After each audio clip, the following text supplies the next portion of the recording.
ಮಾತೆ ಸಾವಿತ್ರಿಬಾಯಿ ಪುಲೆ ಜಯಂತಿ ಅಂಗವಾಗಿ ದಲಿತ, ಹಿಂದುಳಿದ, ಅಲ್ಪಸಂಖ್ಯಾತ ಮತ್ತು ಶೋಷಿತ ಸಮುದಾಯಗಳ ವತಿಯಿಂದ ವಿಜಯಪುರ ನಗರದ ಕನ್ಗಲ್ ಹನುಮಂತರಾಯ ರಂಗಮಂದಿರದಲ್ಲಿ ಸ್ವಾಭಿಮಾನ ಜಾಗೃತಿ ಸಮಾವೇಶ ಜರುಗಿತು. ಸಮಾವೇಶದಲ್ಲಿ ದಲಿತ, ಹಿಂದುಳಿದ, ಅಲ್ಪಸಂಖ್ಯಾತ ಮುಖಂಡರು ಭಾಗವಹಿಸಿದರು. ಈ ಸೀರಿಯಲ್ ಸಂಖ್ಯೆಯನ್ನು ನಾವು ಗಮನಿಸಿದಾಗ ಆ ಒಂದು ಪವಾಡ ವರ್ಷ ಅಂತ ನಾನು ಬಯಸ್ತೀನಿ. ಯಾಕಂತಂದ್ರೆ ಸುಮಾರು 133 ವರ್ಷಗಳ ಹಿಂದೆ ಈ ಭೂಮಿಗೆ ಒಂದು ಅದ್ಭುತವಾದ ನಕ್ಷತ್ರ ಬಂತು. ಆ ನಕ್ಷತ್ರ ಯಾರು ಹೇಳಿ? ಡಾಕ್ಟರ್ ಬಾಬಾ ಸಾಹೇಬ್ ಅಂಬೇಡ್ಕರ್. ಈ ಭೂಮಿಗೆ ಬಂದಿರತಕ್ಕಂಥ 133 ವರ್ಷದಲ್ಲಿ 1891ರಲ್ಲಿ ಜನಿಸಿರ್ತಕ್ಕಂಥ ಬಾಬಾ ಸಾಹೇಬರು ಇವತ್ತಿಗೆ ನಾವು 133 ವರ್ಷಗಳ ಕಾಲ ಅವರನ್ನ ಸ್ಮರಿಸ್ತಾ ಮುಂದೆ ಸ್ಮರಿಸ್ತಾ ಹೋಗ್ತಾ ಇದ್ದೀವಿ. ಯಾಕೆ ಅಂತಂದ್ರೆ ಅವರು ನೀಡಿದಂತ ಕೊಡುಗೆಗಳನ್ನು ನಾವು ಇಲ್ಲಿ ಸ್ಮರಿಸಲಿಕ್ಕೆ ನಾವು ಬಂದಿದ್ದೇವೆ. ಇವತ್ತು ಸತ್ಯಶೋಧಕ ಟ್ರೂತ್ ಸೀಕರ್ಸ್ ಅಂತ ಕರಿತೀವಿ. ಟ್ರೂತ್ ಸೀಕರ್ಸ್ ಅಂದ್ರೆ ಸತ್ಯವನ್ನ ಶೋಧನೆ ಮಾಡತಕ್ಕಂಥ ಒಂದು ಸಮಾಜವನ್ನ ಜ್ಯೋತಿಬಾ ಫುಲೆ ಅವರು ಸೆಪ್ಟೆಂಬರ್ 24, 1873ರಲ್ಲಿ ಕಟ್ಟಿದ್ರು.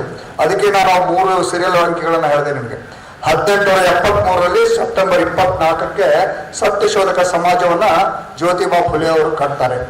ತನ್ಮೂಲಕ ಸಮಾಜವನ್ನ ಸುಧಾರಿಸಲಿಕ್ಕೆ ಶೋಷಿತರ ಒಂದು ಏನು ಇಮ್ಯಾನ್ಸಿಪೇಷನ್ ಅಥವಾ ಒಂದು ವಿಮೋಚನೆಗಾಗಿ ಅವರು ಹೋರಾಡತಕ್ಕಂಥ ಮಹಾನ್ ಪುರುಷ. ಅದರ ತೆರನಾಗಿ ನಾವು ಸಾವಿತ್ರಿಬಾಯಿ ಫುಲೆ ಈ ಜಗತ್ತು ಅಥವಾ ಭಾರತದ ಪ್ರಥಮ ಶಿಕ್ಷಕಿ ಅಂತ ಕರೀತಾ ಇದ್ದೇವೆ. ಯಾಕೆ ಅಂತಂದ್ರೆ ಶೋಷಿತರಿಗೆ ಅವಾಗ ಶಿಕ್ಷಣಕ್ಕೆ ಅವಕಾಶ ಇರಲಿಲ್ಲ. ತಾವೆಲ್ಲರೂ ಓದಿದ ಹಾಗೆ ಅವರು ಶಿಕ್ಷಣದಿಂದ ಬಹಳ ವಂಚಿತರಾಗಿದ್ರು, ಬಹಳ ದೂರ ಇಡ್ತಾ ಇರತಕ್ಕಂಥದ್ದನ್ನ ತಾವು ಇತಿಹಾಸದ ಪುಟಗಳಲ್ಲಿ ಓದಿದ್ರಿ. ಪ್ರಪ್ರಥಮ ಮಹಾತಾಯಿ ಅಂದ್ರೆ ಅದನ್ನ ಹೇಳಲಿಕ್ಕೆ ಆಗಲ್ಲ. ಯಾಕೆ ಈ ಮಾತನ್ನ ನಾನು ಇಲ್ಲಿ ಹೇಳ್ತಾ ಇದ್ದೇನೆ ವೇದಿಕೆ ಮುಖಾಂತರ ಅಂತಂದ್ರೆ, ಇವತ್ತು ಏನು ಇವು ಮಹಾನ್ ಪುರುಷರ ಚರಿತ್ರೆಯನ್ನ ನಾವು ನೋಡಿದಾಗ ನನಗೆ ಒಂದು ನಮ್ಮ ಶ್ರೀನಾಥ್ ಪೂಜಾರಿ ಅವರು ಸಂಘಟಕರು ಮೊನ್ನೆ ಒಂದು ಕಾರ್ಯಕ್ರಮವನ್ನ ಆಯೋಜನೆ ಮಾಡಿದರು. ಆ ಕಾರ್ಯಕ್ರಮದಲ್ಲಿ ಒಬ್ಬರು ಕ್ರಾಂತಿ ಗೀತೆ ಹಾಡೋದ್ರ ಜೊತೆಗೆ ಅದ್ರ ಏನ್ ಹೇಳಿದ್ರು ಅಂದ್ರೆ, ಬೆಳಕು ಕೊಡುವ ಜ್ಯೋತಿಯಾಗಿ ಮುಗ್ಧ ಜನಕ್ಕೆ ಮೇಟಿಯಾಗಿ ಭೂಮಿಗೆ ಬಂದನು ನಮ್ಮ ಅಂಬೇಡ್ಕರ್ ಅಂತಕ್ಕಂಥ, ಸ್ವೀಕರಿಸುವ ನಮ್ಮ ಜನರ ದಲಿತರ ನಮಸ್ಕಾರ ಅಂತಕ್ಕಂಥ ಒಂದು ಕ್ರಾಂತಿ ಗೀತೆ. ಅದರ ಜೊತೆಗೆ ಮಲ್ಲು ಕುಮಾರ್ ಅವರು ಕೂಡ ಬಹಳ ಅಚ್ಚುಕಟ್ಟಾಗಿ ಆ ಅಂಬೇಡ್ಕರ್ ಅವರನ್ನು ಅಲ್ಲಿ ಸ್ಮರಿಸ್ತಾರೆ.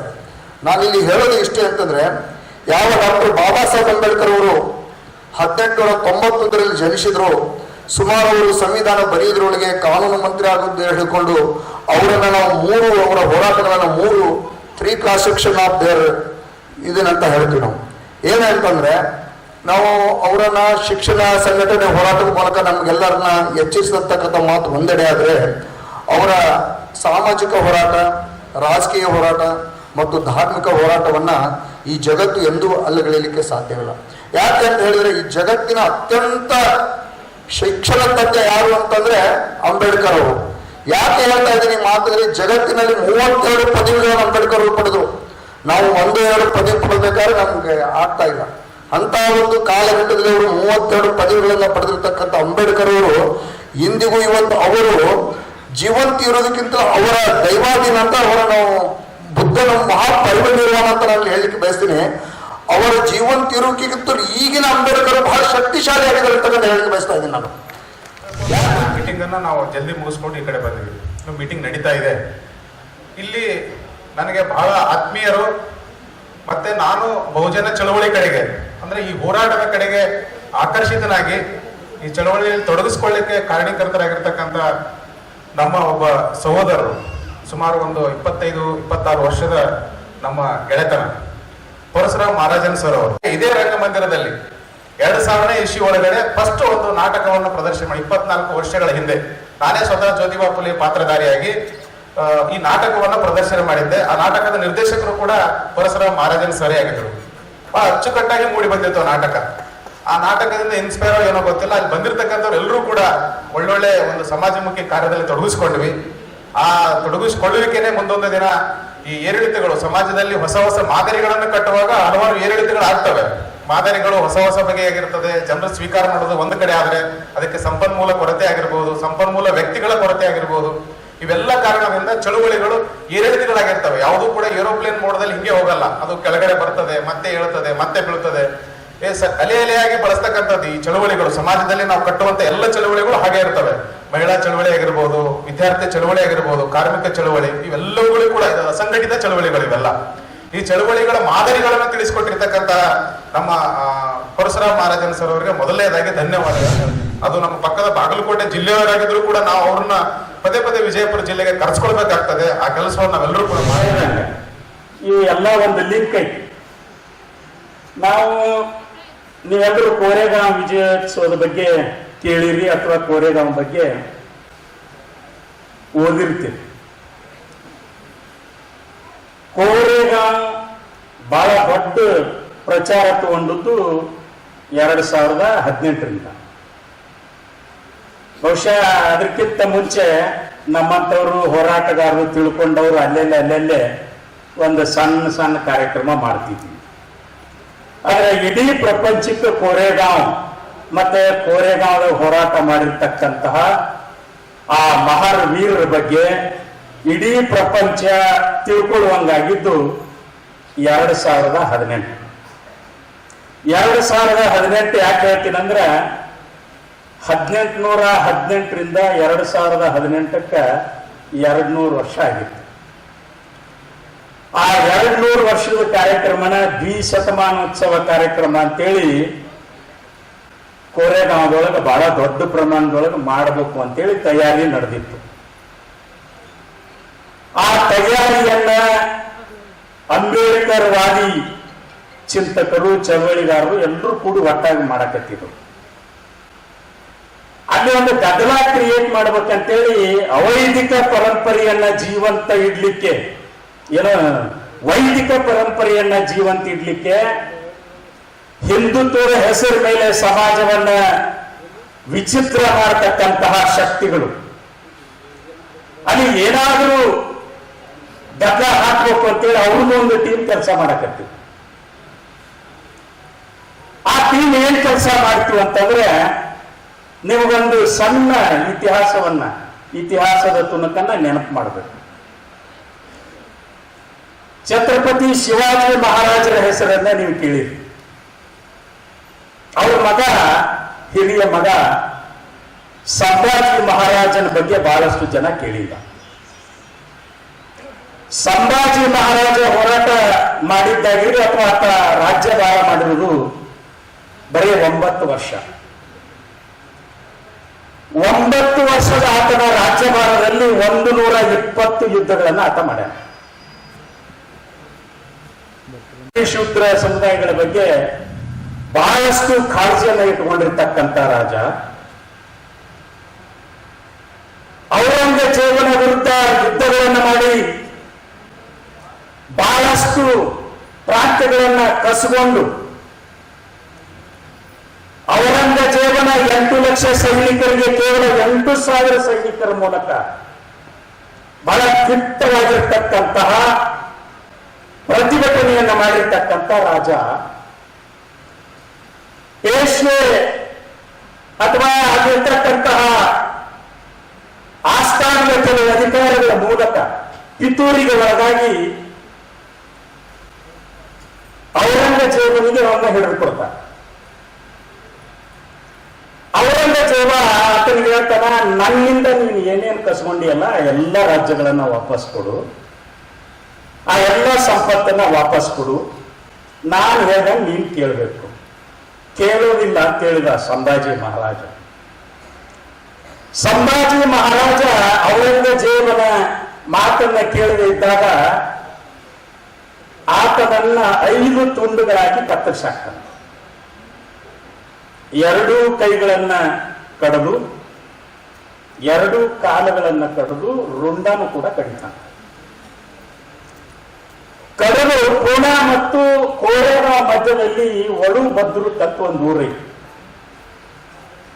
ಆ ಭೀಮಾ ನದಿ ದಂಡಿ ಮೇಲೆ ಆತನ ದೇಹದ ಅವಶೇಷಗಳನ್ನ ಒಗಲು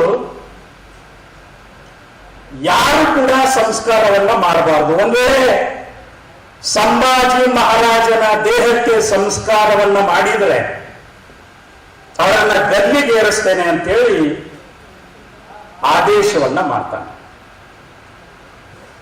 ಯಾವ ಸಂಭಾಜಿ ಮಹಾರಾಜ ಮರಾಠ ಸಮುದಾಯಕ್ಕೆ ಸೇರಿದವರಾಗಿದ್ರು ಅದೇ ಮರಾಠರು ಯಾರು ಕೂಡ ಔರಂಗಜೇಬನ ಆದೇಶಕ್ಕೆ ಅಂಜಿ ಸಂಭಾಜಿ ಮಹಾರಾಜನ ದೇಹದ ತುಕಡಿಗಳನ್ನು ಮುಟ್ಟಲಿಲ್ಲ. ಆತನ ದೇಹದ ತುಂಡುಗಳನ್ನ ಮುಟ್ಟಿ ಅದಕ್ಕೆ ಒಂದು ಸಂಸ್ಕಾರವನ್ನು ಮಾಡಿರ್ತಕ್ಕಂಥವರು ಆ ಊರಿನ ಕುಸ್ತಿಪಟು ಗೋವಿಂದ ಗೋಪಾಲ ಗಾಯಕ್ವಾಡ್ ಅಂತೇಳಿ ಹೊಲೆ ಸಮಾಜಕ್ಕೆ ಸೇರಿರ್ತಕ್ಕಂಥ ಒಬ್ಬ ವ್ಯಕ್ತಿ. ಆತ ಒಂದು ಗೋಣಿ ಚೀಲವನ್ನು ತಗೊಂಡು ಹೋಗ್ತಾನೆ. ಸಂಭಾಜಿ ಮಹಾರಾಜನ ದೇಹದ ತುಣುಕುಗಳನ್ನ ಆ ಚೀಲದಲ್ಲಿ ತುಂಬಿ ತನ್ನ ಕೇರಿಗೆ ತಗೊಂಡು ಬರ್ತಾನೆ.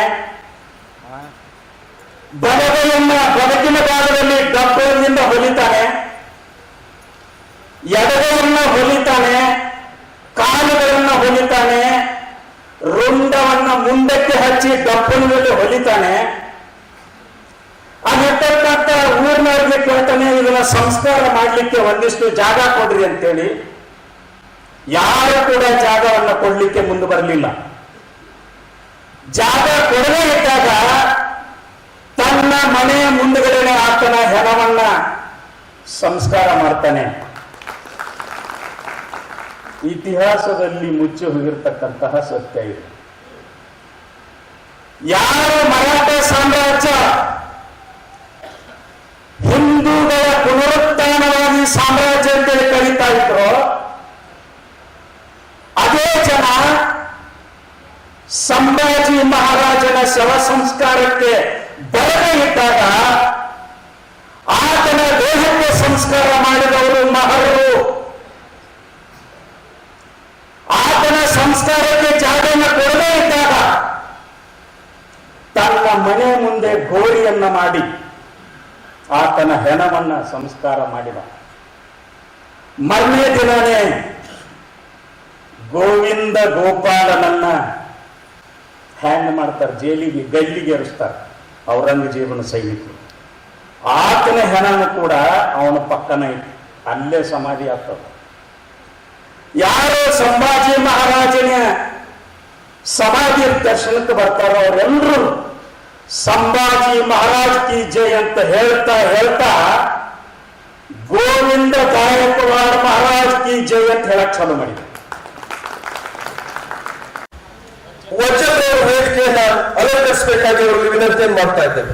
ಡಾಕ್ಟರ್ ಸಿದ್ದಪ್ಪ ವಜ್ಜಲ್ರವರು ವೇದಿಕೆಗೆ ಆಗಮಿಸಲು ವಿನಂತಿ ಹಾಗೂ ಜೋರಾದ ಚಪ್ಪಾಳೆ ಮುಖಾಂತರ ಮಾನ್ಯರನ್ನ ಸ್ವಾಗತಿಸೋಣ.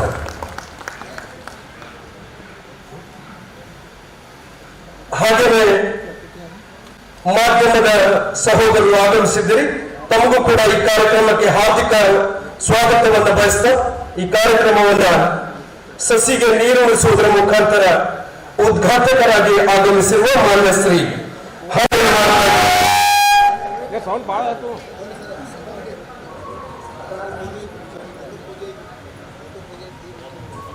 ಸಸಿಗೆ ನೀರುಣಿಸುವುದರ ಮುಖಾಂತರ ಈ ಕಾರ್ಯಕ್ರಮವನ್ನು ಉದ್ಘಾಟಿಸ್ತಾ ಇದ್ದಾರೆ ಮಾನ್ಯ ಶ್ರೀ ಹಮೀದ್ ಮುಸ್ಲಿಂ ಸರ್ ಅವರು ಹಾಗೂ ಅವರ ಜೊತೆಗಿರ್ತಕ್ಕಂತಹ ಎಲ್ಲ ಗಣ್ಯಾತಿ ಗಣ್ಯರು. ಇವತ್ತು ಮಾತೆ ಸಾವಿತ್ರಿ ಬಾಯಿ ಫುಲೆ ಜಯಂತಿ ಅಂಗವಾಗಿ ಹಮ್ಮಿಕೊಂಡಿರ್ತಕ್ಕಂಥ ಈ ಕಾರ್ಯಕ್ರಮವನ್ನ ಮಾತೆ ಶ್ರೀ ಹಮೀದ್ ಮುಸ್ಲಿಂ ಸರ್ ಅವರು ಸಸಿಗೆ ನೀರುಣಿಸುವುದರ ಮುಖಾಂತರ ಈ ಕಾರ್ಯಕ್ರಮಕ್ಕೆ ಚಾಲನೆಯನ್ನು ಕೊಡ್ತಾ ಇದ್ದಾರೆ. ಎಲ್ಲ ಗಣ್ಯಾತಿ ಗಣ್ಯರ ಕ್ರಾಂತಿ ಗೀತೆಯನ್ನ ಹಾಡಬೇಕು ಅಂತ ಹೇಳಿ ಕೇಳಿಕೊಂಡು ತಾವೆಲ್ಲರೂ ಕೂಡ ಎದ್ನಿಲ್ಬೇಕಾಗಿ ವಿನಂತಿಯನ್ನು ಮಾಡ್ತಾ ಇದ್ದೇನೆ. ಸುಧಾಕರ್ ಕನಮಡಿ ಸರ್ ಅವರು ವೇದಿಸಲು ವಿನಂತಿಯನ್ನು ಮಾಡ್ತಾ ಇದ್ದಾರೆ.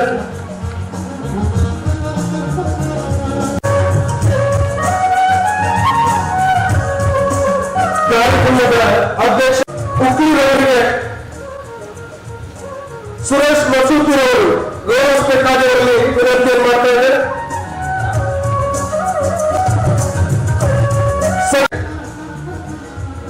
ಸಂಜು ಚೌಹಾಣ್ ಅವರು ಬಂದು ಗೌರವಿಸಬೇಕಾದವರಲ್ಲಿ ವಿನಂತಿಯನ್ನು ಮಾಡ್ತಾ ಇದ್ದೇನೆ.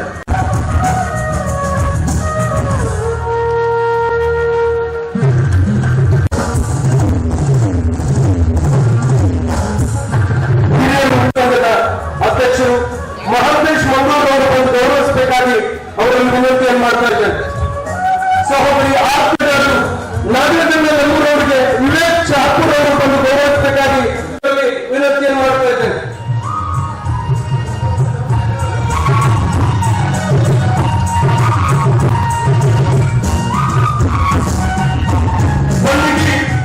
ಜಸ್ಟಿನ್ ಅವರಿಗೆ, ಐನ್ ಹೋರಾಟಗಾರರು, ರಾಜ್ಯ ಉಪಾಧ್ಯಕ್ಷರು ಅವರಿಗೆ, ರಮೇಶ್ ಅವರು ಬಂದು ಗೌರವಿಸಿದ್ದಾರೆ. ರಮೇಶ್ ಹಾಜಿಮನಿ ಸರ್ ಅವರು ಕೂಡ ವೇದಿಕೆಯನ್ನು ಗೌರವಿಸಬೇಕಾಗಿ ಇವರಲ್ಲಿ ಕರ್ಕೊಳ್ತಾ ಇದ್ದಾರೆ.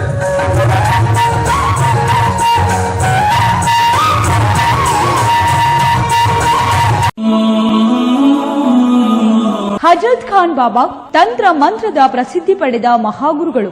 ವಿಜಯಪುರ ನಗರದ ಶ್ರೇಷ್ಠ ಹೆಸರುವಾಸಿಯಾದ ಹಜರತ್ ಖಾನ್ ಬಾಬಾ ನಿಮ್ಮ ಪ್ರತಿಯೊಂದು ಸಮಸ್ಯೆಗಳ ಬಗ್ಗೆ ಖಾತ್ರಿ ಹಾಗೂ ಸಮಾಧಾನ ಪಡೆಯಿರಿ. ಹಜರತ್ ಖಾನ್ ಬಾಬಾ ವಿಜಯಪುರ ನಗರದಲ್ಲಿ ಕಳೆದ 20 ವರ್ಷಗಳಿಂದ ತಮ್ಮ ಸ್ವಂತ ಮನೆ ವಿಳಾಸದಲ್ಲಿದ್ದು ಸಾರ್ವಜನಿಕರ ವೈಯಕ್ತಿಕ ಸಮಸ್ಯೆ ದೋಷಗಳನ್ನ ಪರಿಹಾರ ಮಾಡುತ್ತಿದ್ದಾರೆ. ಹಜರತ್ ಖಾನ್ ಬಾಬಾ ಸಂತೋಷದ ಸುದ್ದಿ ಕೇಳಿ ಆನಂದ ಆಗಬಹುದು. ಇವರು ಪಿಶಾಚಿ ಮತ್ತು ಭೂತದ ಕಾಟ ಮಾಟ ಮಾಡಿದ್ದು ತೆಗೆಯುತ್ತಾರೆ ಮತ್ತು ಬಹಳ ಕಾಲ ಮಕ್ಕಳಾಗದಿದ್ದರೆ ಹಾಗೂ ದಮ್ಮು, ಹೊಟ್ಟೆ ನೋವು, ಹೆಣ್ಣು ಮಕ್ಕಳ ತೊಂದರೆಗಳು, ಕಾಮಣಿ, ಇಸುಬು ಇವರ ಔಷಧ ಹಾಗೂ ಮಂತ್ರಶಕ್ತಿ, ದಿವ್ಯ ಶಕ್ತಿಯಿಂದ ಹಜರತ್ ಖಾನ್ ಬಾಬಾ ಇವರು ಆರೋಗ್ಯ ಚಿಕಿತ್ಸೆ ನೀಡಿ ನಿಮ್ಮ ಕಷ್ಟ ನೋವುಗಳನ್ನ ದೂರ ಮಾಡಿಕೊಡುತ್ತಾರೆ. ನಿಮ್ಮ ಸಮಸ್ಯೆಗಳಾದ ಮನಸ್ಸಿನ ಇಚ್ಛೆ, ಪ್ರೇಮ ವಿವಾಹ ಸಮಸ್ಯೆ, ನೌಕರಿ ಸಮಸ್ಯೆ, ಪತಿ ಪತ್ನಿಯರ ಸಮಸ್ಯೆ, ಆಸ್ತಿ ವಿಚಾರ, ಮಾಟ ಮಂತ್ರದ ಬಗ್ಗೆ, ಆರೋಗ್ಯ ತೊಂದರೆ, ಗುಪ್ತ ರೋಗಗಳು, ಶತ್ರುಕಾಟ, ಉದ್ಯೋಗ ಸಮಸ್ಯೆ, ಗೃಹ ಸಮಸ್ಯೆ, ಕೋರ್ಟ್ ವಿಚಾರ, ಸಾಲಬಾಧೆ, ಧನ ಸಂಪತ್ತು ಪ್ರಾಪ್ತಿ ಬಗ್ಗೆ,